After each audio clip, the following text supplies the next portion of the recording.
Welcome back, fellow armchair generals. This is Gamer1745 with my continuing playthrough of Hearts of Iron 3's Black Ice 11.2. Okay, just checking here. We could use those light cruisers out in the Pacific, so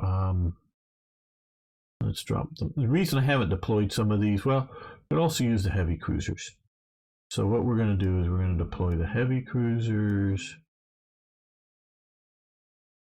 here, the light cruisers with them. You want to, if you can, to have a relatively balanced force.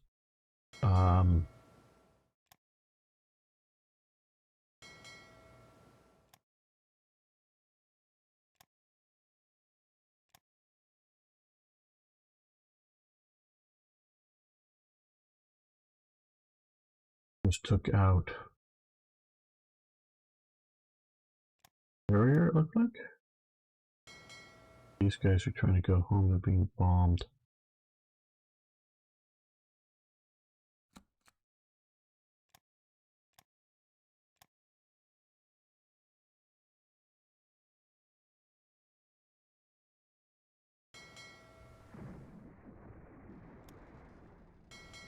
Here, put these two together. They get escorted while they're heading out to Hawaii, Honolulu to be exact.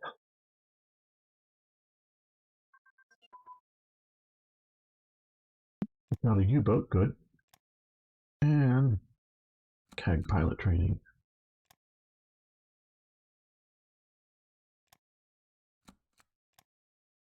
$1942. We should do assault weapons.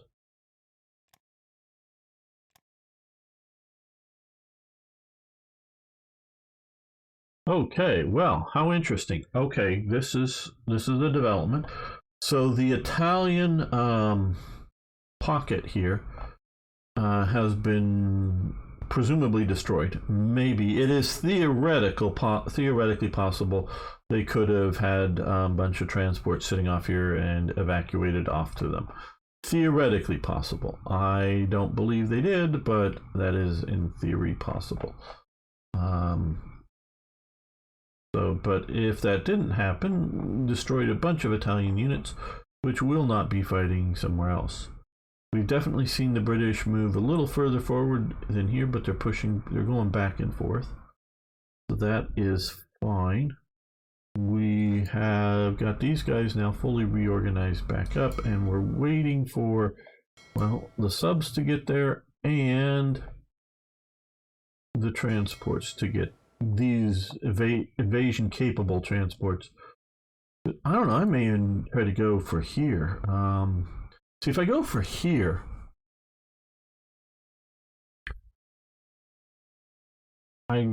this would be better, because if there are no no serious defenses on the beach here, this would become an American port and I can supply it directly.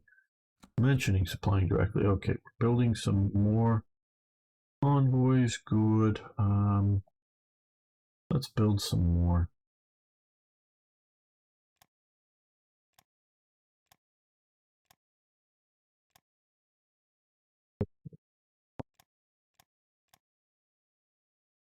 Have plenty of extras for either losing them in, battle, or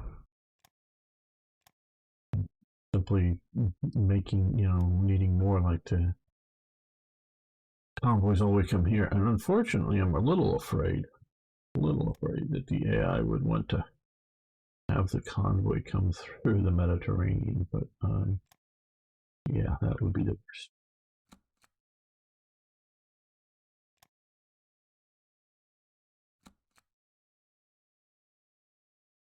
Now we're starting to do taking more of the enemy out. They are taking out of us up here.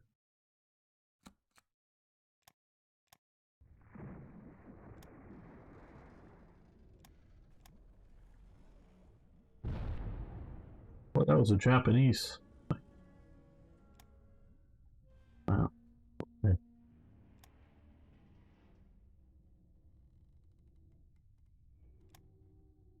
Yep, and we report we managed to sink.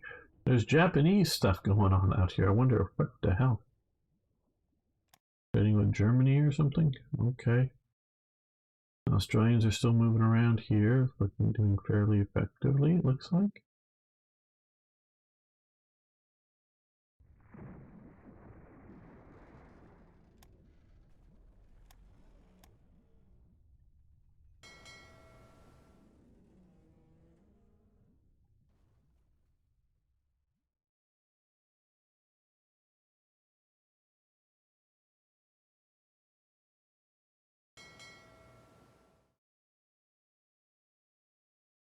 Join these two units together as soon as we can. Oh. Oh, wow. Okay. Good thing we sent these guys out here. These guys are in bad shape. King's group is in bad shape. Now I want to keep that blockade up. So, nope, not to Yorktown. But that's doing well. That's doing reasonably well. Okay, so reorganization.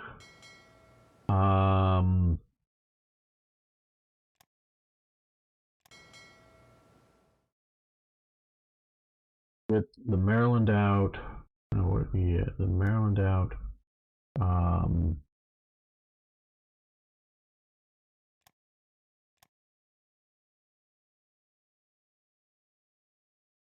West Virginia back in. Baltimore in.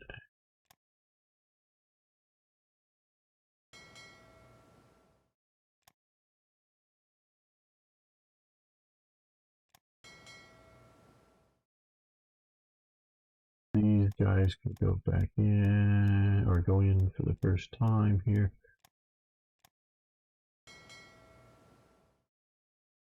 And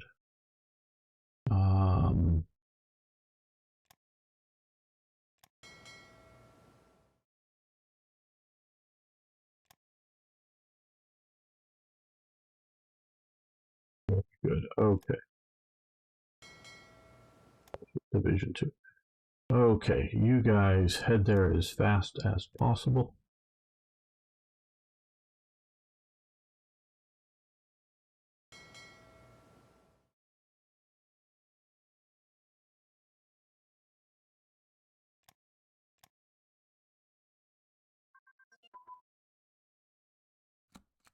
Single engine maneuverability focus. Oh, nice. I think that is somewhere.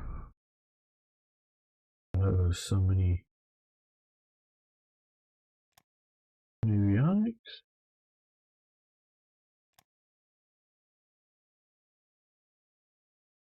There. Okay, that was a one and done. Got a little extra. Saw that we could do drop tanks, self-sealing. Yeah, we'll do self-sealing first. Acrylic bubble might have been.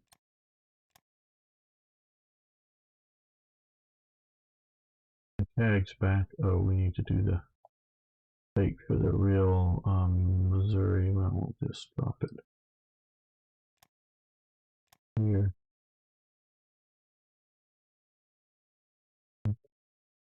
Missouri launch. Decision. Now that we have the fake one and the real one, we'll replace that. Okay, and they lost that. Now we did send. Okay, these guys here. Okay, let's.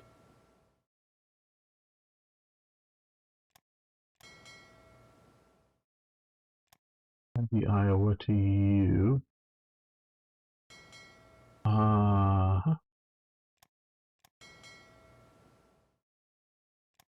And a destroyer escort. There we go. You guys head out here. Where did we? No, I don't want that. We do want to do that. What I want is this. Missouri. Okay. You head out to San Francisco to get completed and ready to go.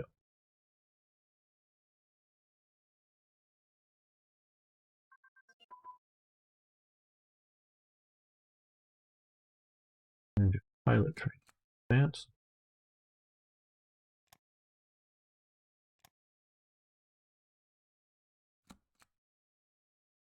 And we saw some air systems that would be nice, like acrylic bubbles.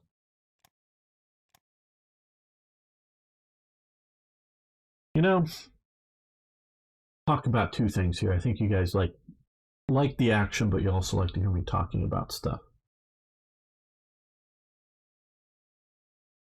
You're probably, many of you are familiar with the Me-109, the Messerschmitt 109 fighter, and picture in your mind, the cockpit and where the pilot is sitting, and the windows that he has on the German one, and they're all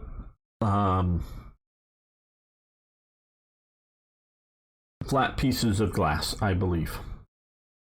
All flat pieces of glass, and there's a frame around them. And the early, probably get some of the detail wrong here, but I believe it's the early P-47, the sort of the one of the hero fighters of America, and eventually gets long range enough with drop tanks and whatnot to fly all the way to Berlin, be able to do some some aerial fighting over Berlin and make it all the way back to Britain. That fighter, if you look at it in its early configuration, well, one, it had not as good an engine in it. That was an important upgrade. But it had a glass type cockpit configuration, very much like the Me-109. And then, because of acrylic bubbles that because of America able to do acrylic, they're able to get rid of. They're still keeping some of the right behind the head of the pilot, sort of armor plating in the seat and whatever. But they were able to cut back the sort of fuselage behind the pilot's head and create this bubble that that he can move his head around and see so much more area and see so much more with peripheral vision, and just be that much more effective, because it's seeing your enemy is one of the biggest issues with any combat, but with fighter pilots, because whether it's the Germans, the Americans, the British, the Japanese, they all really like to boom and zoom if they could. And that is, or zoom and boom, I don't know whichever one is, boom and zoom, which is to come in like out of the sun, ideally, but just come in out of a position, often from a higher altitude, come in fast and strike the enemy targets. They really don't want to do dogfighting. Sort of becomes a myth that the Americans think the Japanese want to dogfight. They don't. They want to come in and hit with surprise and then just pull away. So no dogfighting. Come in, strike, and pull away. The Japanese just are, as the war is going on, the American aircraft are flying faster and faster and faster, and they can't come from behind at a faster speed and hit them. So it becomes much more of a dogfighting situation. And if you are if somebody is coming at you, often diving from a higher altitude, but coming at you, and you see them coming, if you've got a maneuverable aircraft, especially like a biplane, if you time it well, I'm not saying it's easy to time or everyone can do it or anything like that, but if you time it well, you can do maneuvers that make those boom and zooms ineffective. Just do sort of a rolling over and getting out of the path, and they can't, because they're going so fast, because of the way they're coming in. Yeah, they have a certain amount of maneuverability, but not enough to realign themselves. If you do sort of a quick roll and change your vector, fast enough that they can't do that. And, again, not everyone's going to be able to time it well. It's not always going to work. Nothing is that way. But you can avoid a lot of combat. So keeping your head swiveling around and seeing that enemy fighter coming in early enough, out of your peripheral vision, and then sort of watching it and realizing where and when, and then make the brake maneuver.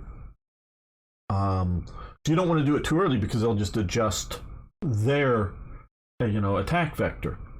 But if you wait to where they really sort of can't, and you can maneuver quickly enough and get out of any sort of case. So you want to do that. So that is really a critical aspect that the Germans were unable to do. Now,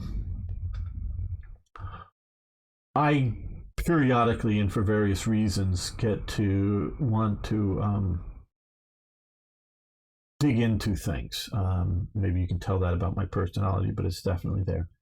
And so a while ago, within the last year or so, acrylic was one of the things I was looking up, and I wanted to find out how you make acrylic. And you go into some place like Wikipedia, and this is the second part of the thing. And it says, oh, well, you this chemical compound and this chemical compound, and you do this, and then blah, blah, and it works. That doesn't tell me how I make acrylic. It tells me how I combine these two compounds to make acrylic. But how do I get the original compounds? I wanted to know, and I thought it was, and it is a petrochemical. Some of it is, but I wanted to know just if you were to go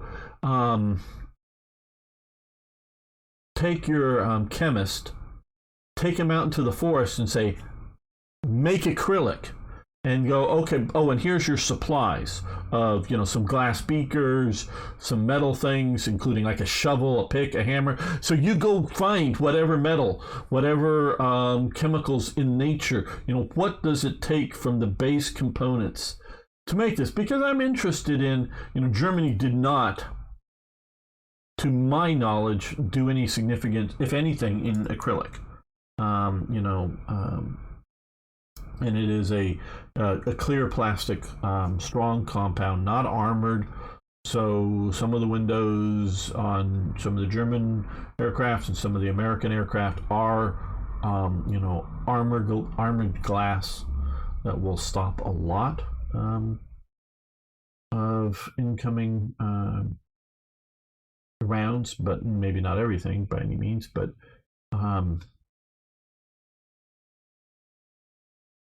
if you see the enemy first well enough, early enough, you can avoid some of the stuff. So I wanted to find out, and it's really hard to at times, because they'll talk about certain chemical compounds, and you do this and you do that, and you get acrylic. Okay, but I wanted to know, what would it, did, say, Germany have access to the materials to make acrylic, and that's the type of thing I was trying to dig into. Now, to tell you about how far and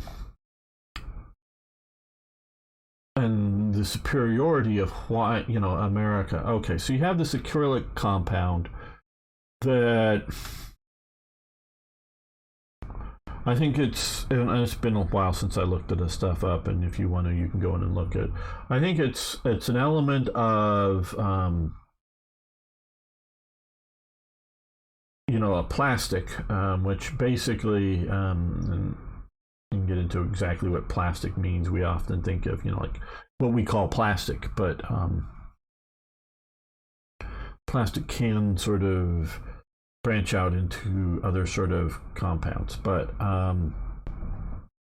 most of what we think about plastic is a petrochemical. Because some of those are available in coal, might come from that. Now, all of you people, hey ZZ, good to have you here. All of you people out there that want to shut down the oil industry because oil industry be bad, you're crazy people. Everybody who wants to shut down the oil industry wants to shut down the coal plants. You are misguided. And Greta Thunberg and all these people that demand that we stop all this stuff. We can talk about the millions or billions of people that would die. You know, if you stopped all of producing all the energy that we stop now, a lot of people are going to die because their insulin will go bad because it needs to be refrigerated. Wonder how Europe's going to deal with that. But maybe they don't have, well, maybe they'll just, who cares about the people that need insulin? They'll just have to shut their power off in their homes so that their storage of insulin won't last and they'll just die. But so even if we take all that out, realize plastics come from your petrochemical industry. So even if you're no longer burning oil or gas or whatever in your cars, you're still going to need it to have your computers and your cell phones and your tablets and your shoes, because most shoes have rubber. Well, synthetic rubber. I mean, some people may actually have real rubber in their shoes, but a lot of it is synthetic rubber, which is again coming from, yes, oil. So you need your petrochemical industry. Now we can talk about pollution, but also, you know what? We get rid of too many greenhouse gases like they want us to do. They want us to radically reduce our greenhouse gases. You know what's going to happen, people? If we get rid of our greenhouse gases, the plants are going to die because they need greenhouse. Yes, greenhouse. Plants do well in greenhouses. Plants need greenhouse gases. They thrive off of greenhouse gases. They do wonderful off of greenhouse gases. So, they absorb carbon out of the air and mix that with sunlight and chlorophyll and so they capture carbon to create more trees and corn and wheat plants and whatnot, so to feed us. And so plants need greenhouse gases. So we need greenhouse gases, people. We can talk about too much pollution, because trust me, I grew up in LA in days when it was much more polluted than it is now. Too much pollution. We can talk about clean air, clean water, sure, certainly. But wanting to get rid of greenhouse gases? No, it's not good. Now, we might want reduction in some places, I say. If you look at recent photos of Antarctica, man, that ice pack is fucking huge. You can't even get to Antarctica, the continent, from a recent photo that I've seen of Antarctica. Satellite photo. Can't even get to Antarctica. You gotta fly. Hey, Martek. Gamer was a Californian. Yeah, I grew up in California. Martek. Some of the governors that I won't remember Reagan as a governor, but I'm too young for that. But Ronald Reagan was a governor of California. Duke Majan was a governor of California. Pete Wilson was a governor of California. All Republicans. We used to have a Republican majority Superior Court. What would be like Supreme Court is the one Supreme Court in the United States, but each state has its Superior Court, which is equivalent for state laws. And I knew two of the judges that sat on the California Superior Court. So it's, the Supreme Court of the state of California. I knew two of them, and they were both very conservative gentlemen. California used to be a conservative state with, San Francisco being the nutty left wing.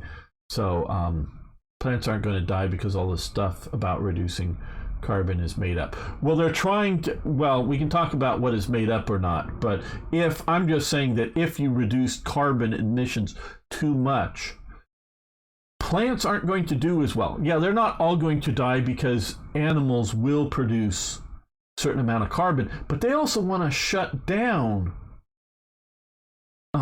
places like in the Netherlands right now. They want to shut down cattle production and other animal production, but those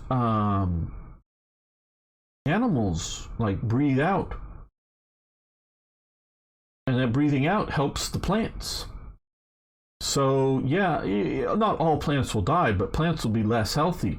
And if you might notice that plants near highways do really well. They grow really vibrantly because of all that carbon coming out from the cars nearby. So yeah, it goes back to the old sort of European conservative idea, old one, not current one, but old one of managing nature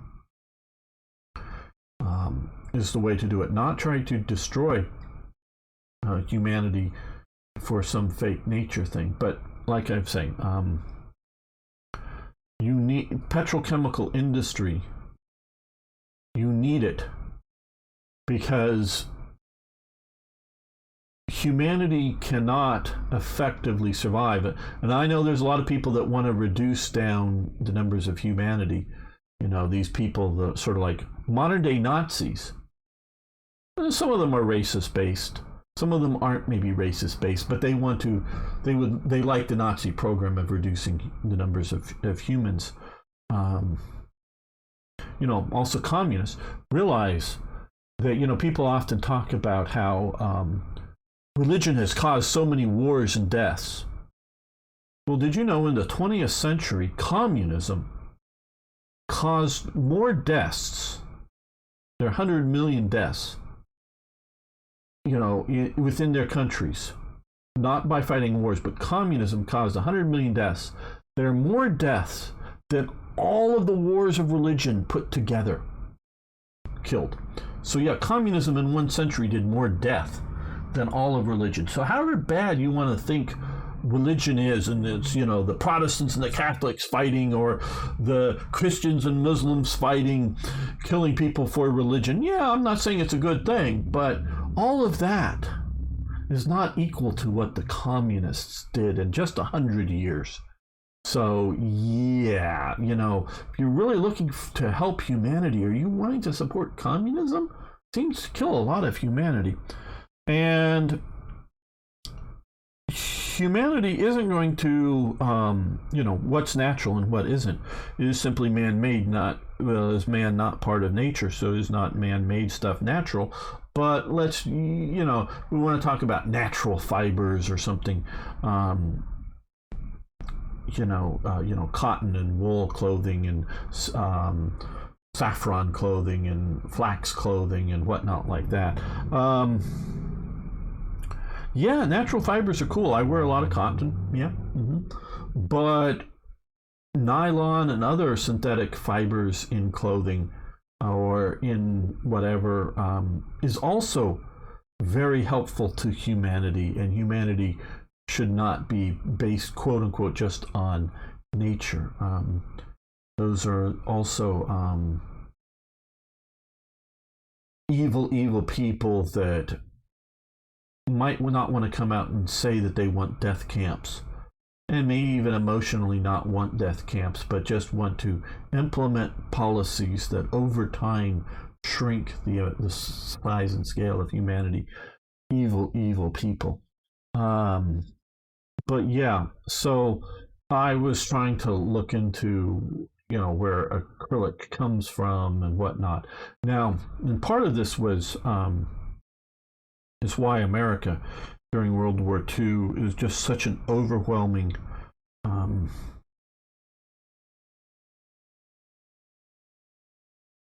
force, shall we say, that not only were they making acrylic and making acrylic bubbles for uh, fighters, and other aircraft, um, that in factories in America, what they were also doing was shipping out around the different fronts acrylic teams. And I found out about this. It was sort of in the India Burma area. A photograph of a truck in sort of a jungle-ish setting. There. That what the truck and the crew that was designed was, they were supplied with acrylic sheets, and they had the equipment to mold acrylic into whatever they wanted. Okay, so like potentially if a bullet goes through an acrylic bubble on an aircraft or window or whatever and cracks it, and the idea is that it sort of shatters, but doesn't shatter into as many and as dangerous fragments as glass does. So you're less likely to get a little fragment in your eye. You still might get a big chunk hitting you, but just because nothing's perfect. But and of course this is presuming if the bullet's missing you, it's just going through and shattering some glass. So you're wanting to repair that, but you're also wanting to make an ashtray out of acrylic or any other item that somebody may need in the front that is worth making, whatever that might make. They probably, an ashtray is probably not what they would make, but they have the ability of the tools to heat up and form acrylic into all kinds, whatever shapes they could come up with, and make molds to wrap around and heat up and cut to shape to function. Hey, we need this, we need something to do something on the front. What can we do? Oh, well, those guys in the acrylic truck, whether if you needed it clear or not, could maybe make it for you. So they had, in essence, sort of plastic one-off manufacture capabilities in the freaking jungle. Okay, people, this isn't just back in America or back in Britain or some major base somewhere. This is in the freaking jungle. The Americans could make something out of acrylic, I don't know what it might be, but protective wrap around some bit of equipment that may be getting too much rain, and you want to create acrylic box to put around your radio to keep the water out, or whatever it might be. Ashtrays inside of a cockpit, yeah, but you get the idea. So the Americans got this out to the front lines, that they were. And so these trucks weren't designed to like chemically make acrylic, but you supply them with sheets of the stuff, like big window pane sheets of the stuff that they could fabricate stuff out in the front lines. And so they, this is just something that goes beyond what anybody else could do in the world at the time, even the British, the Germans, the Japanese, the Russians, whoever, that they were able to build and produce things globally, supplied from America. And that is American combat troops, American military leaders eventually become equal to, if not better than, everybody else in the world. I'm not saying they were better than everybody else. And you can look at like the German army. There were very, very good divisions, and there were very, very poor divisions with, quality within the German army. So, you can have your favorite division, British or German or whatever. They may be equal to American in fighting skill and capability, but the ability to supply the ammunition and the artillery and all the other stuff, artillery pieces and the logistic supports, that really make the American capabilities worlds better than whoever it is they were fighting. Oh, we have our air command. I know we've gotten some of these things that appeared around here. Okay, well, good. We have the 10th Air Force. I should be paying attention to that. But, well, you know, what we can do is we can send you over here to deal with some revolting partisan types. At least that would be an effective use of them. Okay, back to playing. Okay, our subs have got here. Let's move just a single sub here. Let's put you up here to convoy raid. I don't know if they're actually even able to get, shouldn't be able to get through there. So I don't know how these people, well, you don't know. We're gonna convoy raid. And let's get another one. Because one off seems to be the way we want to do this. Let's come down. No, that's too far. Okay, well, let's come out here. I guess we can move somebody there. I didn't want to put them in Kenya because it looked like we were getting a supply problem there. I didn't want to contribute more to their lack of supplies. Maybe it was because America was the only place in the world that wasn't bombed. Well, yes, to a point. But South America wasn't bombed. They weren't able to do it. South America has plenty of resources. Sure, certainly it has a big jungle, which has lots and lots of resources in it. Some particularly because it was a jungle. But not all of South America is jungle. I'm not going to say there is none, and we can take a look here. Okay, there may be a little bit of jungle up here in Argentina, but most of it, and Chile and Peru, I mean, yes, right, you know, on the far side of the mountains it is jungle, but a lot of this is not considered jungle territory through here. Very habitable. They didn't do it. Mexico certainly didn't do this stuff. Canada wasn't bombed. They weren't able to do it. There's multiple reasons why America is, maybe still today, but definitely was what it was then. One, yes, we can readily say scale. It is, at this time, 48 states, and it is equivalent to 48 European countries of various sizes. So it is scale. Yes, part of it is geographical strategic isolation from attack, shall we say. It's not isolated in the sense because it has lots of trade abilities with the ocean, where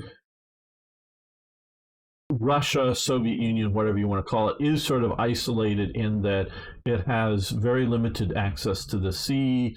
It does have, maybe readily access to Europe, but the rest of it starts to, this is all we can see down here. This is deserts, mountains. That's not too bad, but down here you're starting to get into remote mountains for Iran and Turkey, if you want to call them that. And then, of course, Afghanistan, more remote mountains, more deserts here, inhospitable plains and mountain areas in Mongolia.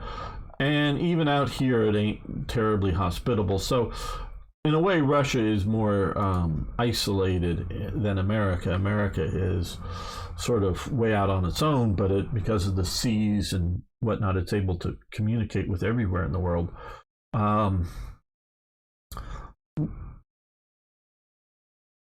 There is, you can go, well, America has great natural resources, but actually, if you look at it, Mexico has wonderful natural resources as well. Even very much at this time is pumping out the silver, but they don't do very well with the natural resources they have compared to America. So, and it is a fairly big place. So it does have the scale.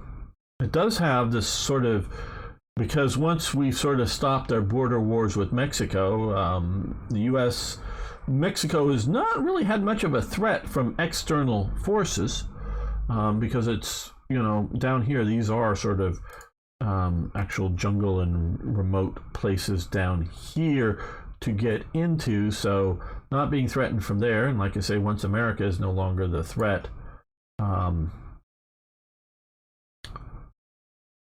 it's no longer threatened from the outside. Now, of course, Mexico has been going on and is currently under a what would be functional as civil war, I would say narco civil war, into the 20th century. Well, hell, America invades, yes, no longer border war conflict, but it's hunting Pancho Villa under Blackjack Pershing while World War I is going on. So, so Pancho Villa and the banditry in the Mexican Civil War is going on at the same time as the been ongoing since basically since driving the French out. They've been up until World War I, ongoing Civil War, and they're back to Civil War. So why are they in Civil War? Well, yeah, various reasons. And I would say one of the large reasons is cultural. So yeah, okay, so it's big. America's big. It's strategically protected, and it has a lot of good natural resources. All very true, but I would have to say culture. Yes, if we were just looking at an individual small state somewhere, Maryland, these sort of 3 provinces here, or whatever it is, because this is over here, it's New Jersey. Yeah, that wouldn't be a terribly big country, but it is big. So it's its scale. So there are several reasons why, and if you I am a culturalist. I believe that culture is the primary determinant difference in large groups of humans. Not talking about an individual, but why large groups are successful. Now, your culture is developed in a particular location, and your culture will change over time, and it will change as you go to other locations. Now, because of air conditioning, we are able to keep our culture even now, even though we're in tropical areas. Because trust me, before air conditioning, there was American Civil War. That's Florida. This is Florida. This is where like 90% of the people are in Florida, the state of Florida, and it's big enough populous to be a state. This is just wasteland mostly down here. As air conditioning is starting to come in, yes, they finally build a railway down to here, but it's mainly just in the winter time. The rich people come from New York when it's all cold up here in New York or Boston. The rich people would migrate down to here during the winter, hang out when it's not so bad, and then flee. It's air conditioning that keeps them there. So, let's see, what U.S. murdered original population and took their lands. No, we didn't murder anybody, Rhaegar. That's silly. Then it thrived because it easily untapped resources. Good evening, gamer in class. Sorry, late to the lesson. Hope it's a fun lesson. This is why, it was number 1 in World War II, yes.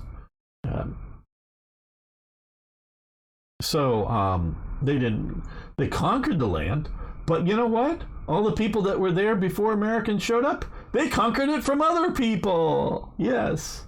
They didn't murder anybody, they conquered people. That's what, there's a great, I have it saved, a great YouTube clip of an American officer talking to one of the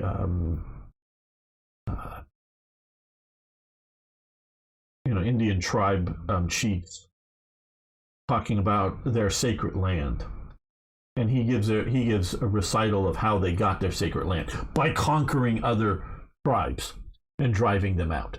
So yeah, and so yeah, America has the ability to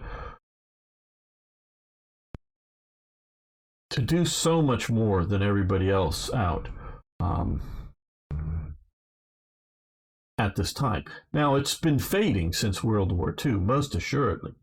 It has been fading, its capabilities. And it's especially been fading since the 90s. I mean, that's when you get the sort of rapid downward turn is the 90s.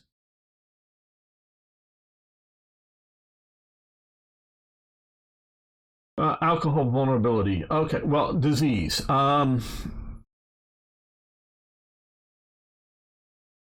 I don't know how good we have numbers on reduction because of disease, but there are huge numbers of people with Native American genetics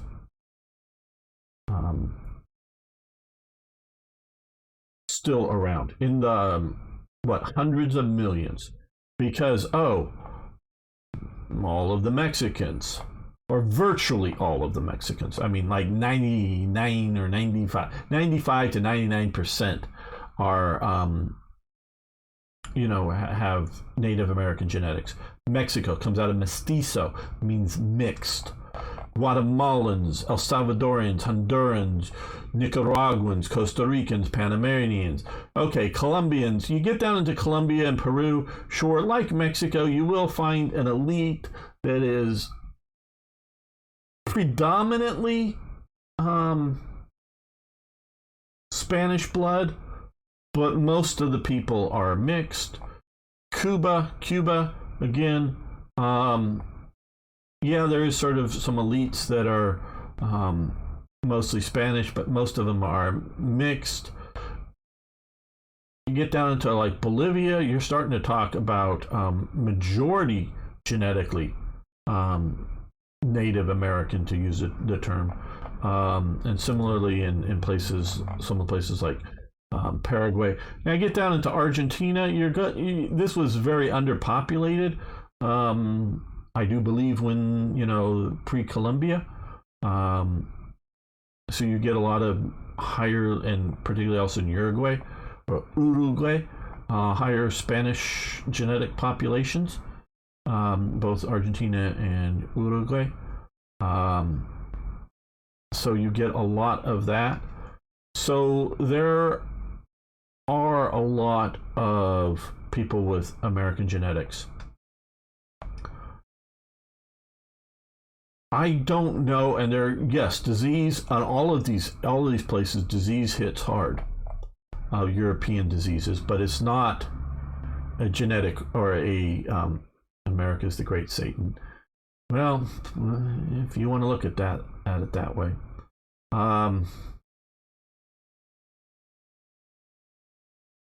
but I really think the population density.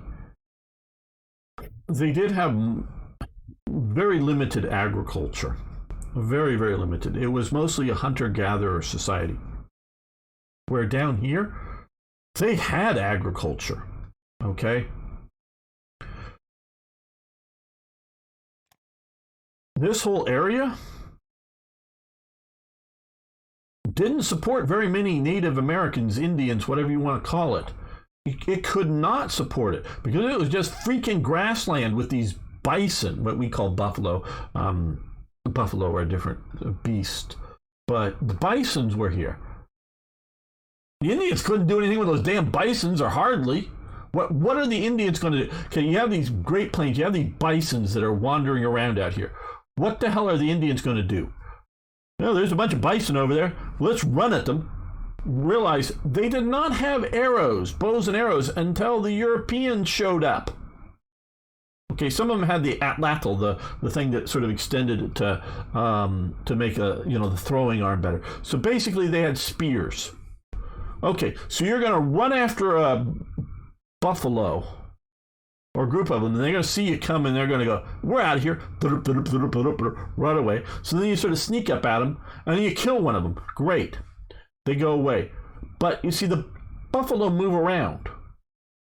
And are you going to carry every single thing you have with you? No, you can't. You can't be a migratory people and effectively follow the buffalo. That cannot happen in a practical sense. Because if you look at, the teepee, the Native American teepees, which are really just a Plains Indian thing, because they didn't make teepees out here. They didn't have anything to make teepees with. They didn't make teepees over here either. The teepees are Plains Indians. Teepees are buffalo skins. You know how heavy buffalo skins are and poles are to move around? You can't carry those things around. They didn't exist.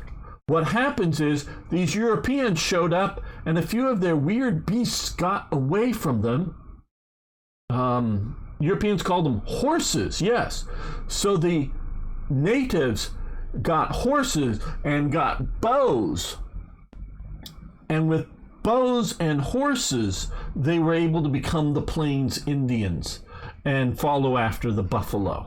Okay? So that is only because of the Europeans showing up. And these people are Stone Age people. They had no metalworking up here at all. Down here they had gold and maybe silver, but gold definitely metalworking. Gold is that crazy. There weren't bows for thousands of years. Yes, they weren't. To my knowledge, they weren't. I may be wrong. Trust me, I don't know everything. But the bows were not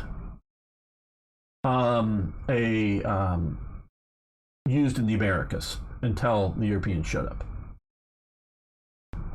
Some European nobles murder boars by spear, some of them. Okay, well, spears, yes. Now, how do the Europeans hunt boars with spears? Mostly, not entirely, but mostly either from horseback. There ain't no horses in the Americas until the Europeans bring them. Or from doing the sort of situation in which they would build a sort of a wall that's sort of like a funnel, and then get beaters to draw, make noise and scare animals into the funnel, and then as they were funneled down, then they stab them with spears. That's how they did a lot of their hunting, with spears in Europe, the nobles. But rarely, I'm not saying it didn't happen, but it really wasn't like lone guy in the jungle wandering, or not jungle, in the forest wandering around with a spear to hunt a boar. That is very, very dangerous, because the boars will like to hide in the undergrowth and then rush at you and surprise you and gut you. So it's not, but if you're on a horse chasing them, stabbing down, yes. Or if you get them scared and driving towards you out into like an open field, and then you could use them, yes, spears. So did they have double denim back then? Nope, Star Streak. So, actually, I remember how nobles did it for fun. Hey, boar, I'm here on foot. Boar charged to murder him. Noble dodged and mauled the boar. Yeah, but that is not going to supply a society with food. That's going to entertain a few nobles and give them, premium dinners once in a while. Yeah, for the adrenaline rush. So all of this land in here, much of this land, not all of it, but much of this land is not going to support your Native American. So they weren't here in numbers. I'm not saying there was zero people or anything like that, but you're going to find small communities. And yeah, I know that there was supposedly, they're thinking, building very primitive city-like societies in this part of America, along the Mississippi River and its tributaries. Yes, nothing like with centralized plumbing, but sort of what one term would be for it. And these terms vary in different regions, but wiki-ups, which would be a sort of branches and leaves type dome structures kind of thing. Minimal sort of wood, not like we would think of wood housing in Europe, but because again, they did not have saws, that's a metal thing. They had only had stone axes. So cutting down a big tree was of significant difficulty for them. Not that they didn't do it, but it's a significant difficulty for them. So most people didn't live in big, strong, built homes. Yes, some of these things they very well may have had, vertically placed logs around, a fortified city or something. So yes, they did cut down trees, and you can do that with stone axes, absolutely. But it's still a limiting factor. So I do believe that there was a population reduction because of diseases and brought over by the Europeans. Though I do believe venereal diseases, or at least some of the venereal diseases, were picked up in the Americas and brought back to Europe. Someone can check on some of that stuff. So that heavily infected Europe. I read that the oldest discovered arrowhead in North America was 5,000 years old. Well, maybe. Beam Slam, I don't know what. My understanding, and again, I can be wrong about the arrow thing. Maybe they had arrows. I do know they had the atlatls, which was it's a stick that you hold in your hand, and it sort of goes backwards towards you, that you set a light spear in it and throw it. And those might have had what you would call an arrowhead point on you, because it would be a flint made, we will call it an arrowhead. So I don't know if they were shooting bows and arrows, or simply they had a flaked steel, because and they were those aren't like the big spears that you would shove into a bison or shove into a woolly mammoth or whatever. They were sort of throwing spears kind of thing, lightweight javelin type things.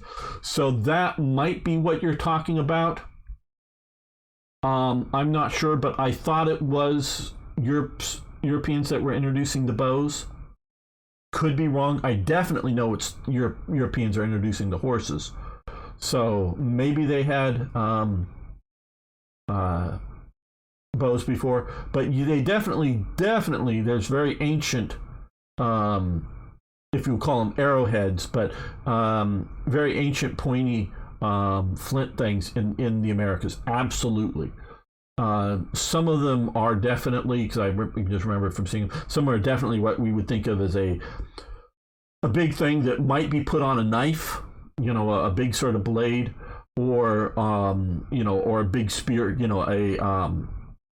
a lance tip, if you will, but a lance is from a horse, used, but a big chunky spear point kind of thing, versus, or a pike point, if you will, or something like that, versus a javelin point.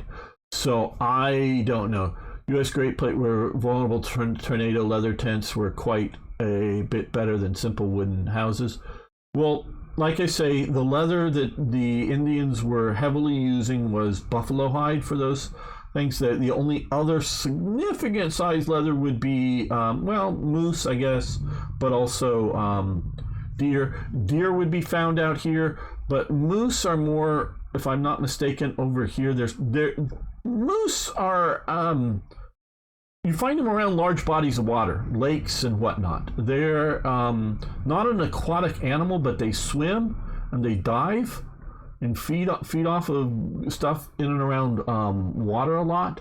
So you don't find moose in anywhere like around the Great Plains.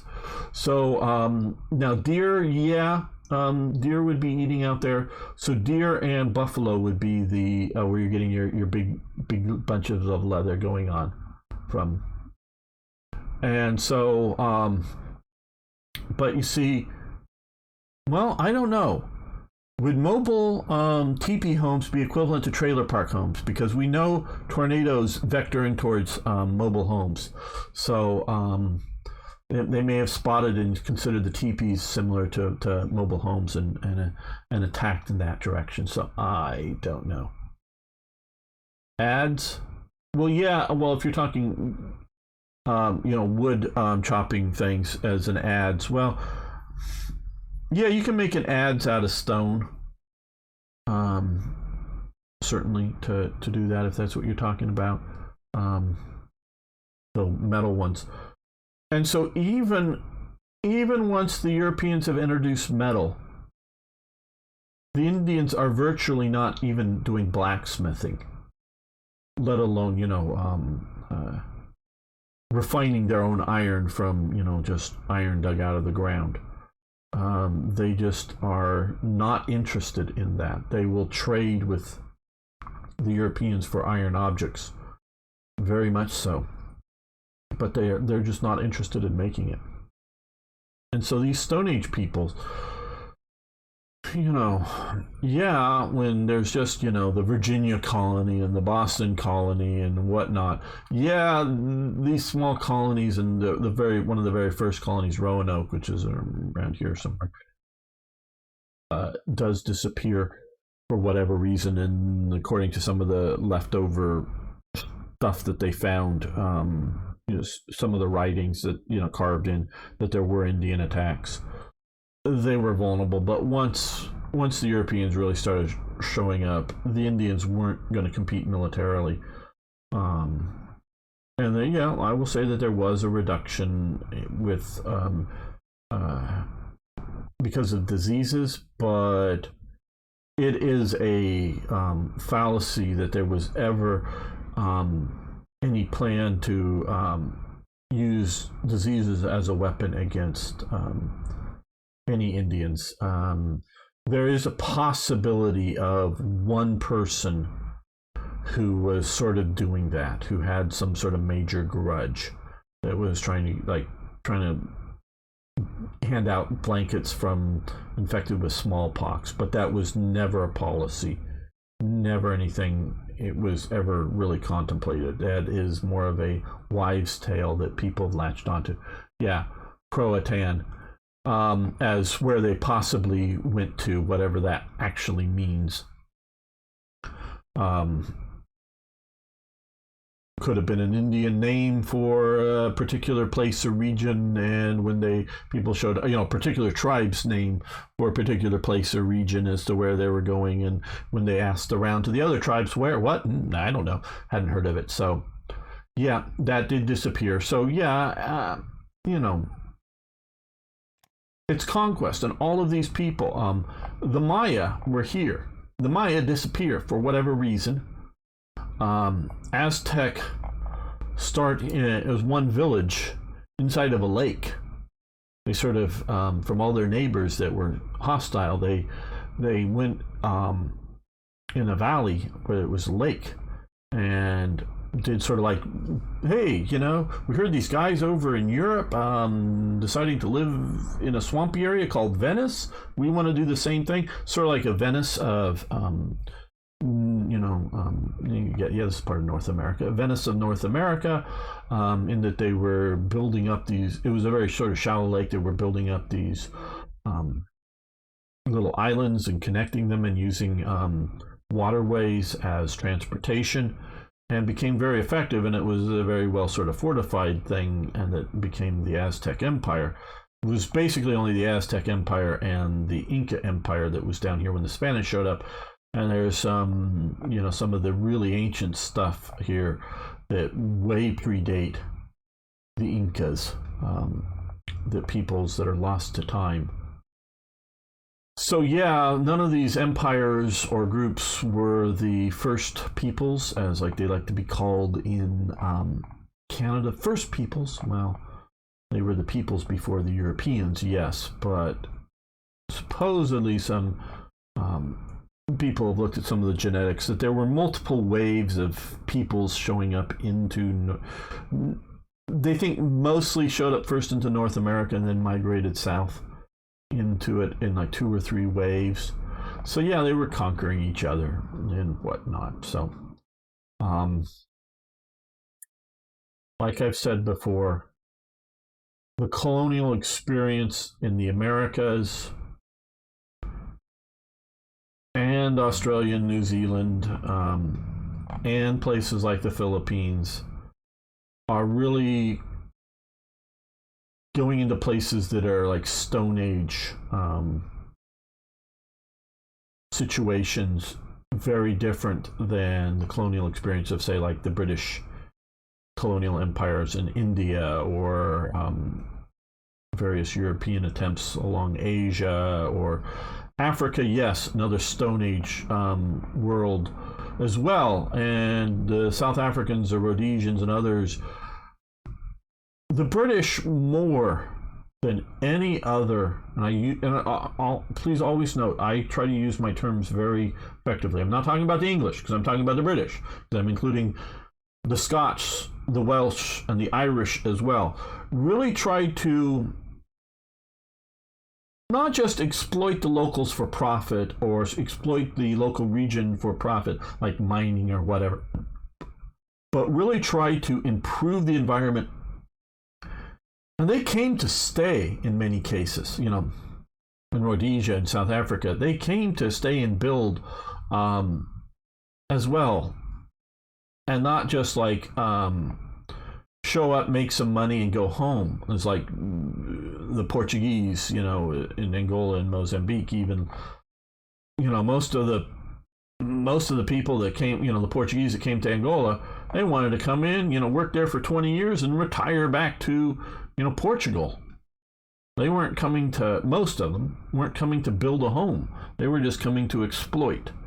The British were trying to, you know, also in Kenya, they were trying to build and establish a permanent situation. And we're looking again, which all of sub-Saharan Africa is virtually Stone Age, you know, when the Europeans are showing up. So, and I'll say this, it seems like, unlike places like New Zealand, Australia, and the Americas, it seems like the Africans want to live in the Stone Age world and are moving towards it again. The one place people can point to that isn't getting worse is Botswana, but that's a desert and there's very few people in it. And they're doing well. But everywhere else, it's like, hey, we want to be Stone Age again, kind of thing. Yes. Okay, well, after that controversial statement, I guess it's time to end this episode. You don't have to agree with me, but I do think I present my points well. And if you want to disagree, please do so. But do so in an informative, why you think I'm wrong kind of way, and I'll happily read it. Might not change my opinion, but I like to have other people's viewpoints. So thanks to everyone. Please post. Thanks for your support. See you next time for Yes More, Even More Hearts of Iron.